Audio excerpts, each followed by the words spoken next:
Hi అండి, అందరూ ఎలా ఉన్నారు? బాగున్నారా? నేనైతే బాగున్నాను. ఇదేంటో మీకు పాదేంటో తెలుసా? ఈ పాదు వచ్చేసి ఆకాకరకాయ పాదు ఫ్రెండ్స్. ఇది మన ఇంటి దగ్గర అయితే, అమ్మ వాళ్ళ ఇంటి దగ్గర అయితే పాకిందంట. అవి ఇప్పుడిప్పుడే ఎదుగుతుందంట. చూడండి, ఆ ఆకులు అయితే ఇలా ఉంటాయి. ఈ విధంగా ఆకాకరకాయ పాదు ఈ పొలాల్లోనూ చేళ్ళంట ఎక్కడెక్కడో దూరంగా పండిస్తారు. ఇవి చెట్లు అయితే ఇంటి దగ్గర అయితే పెరగడం కష్టం ఉండమాట. ఇవి సదుపాయంగా గమ్మును కుదరదు. దీనికి ఈ గాలి గట్ట తగులుతాయంట. మీకు తెలియదు ఏముంది, ఆ లేడీస్ తెలుస్తుంది. అండ్ ఈ విధంగా అయితే చూడండి, కాయలు అయితే ఈ విధంగా ఉన్నాయి ఫ్రెండ్స్. చిన్న చిన్న కాయలు అయితే ఉన్నాయి. మీరు బ్లెస్ చేయండి కాయలు పెద్ద ఇవ్వాలని.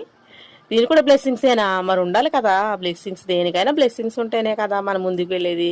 చూడండి, కాకరకాయలు అయితే ఈ విధంగా వచ్చాయి. ఆ కాకరకాయ పాదు మీలో ఇంటి దగ్గర ఎంతమంది పెంచారో నాకైతే కామెంట్ చేయండి. మీ ఎంతమందికి ఇష్టమో ఆ కాకరకాయలు. ఆ కాకరకాయలు చికెన్ వేసుకుని తింటే ఉంటుంది వండుకుని, వేరే లెవెల్. వీడియోస్తో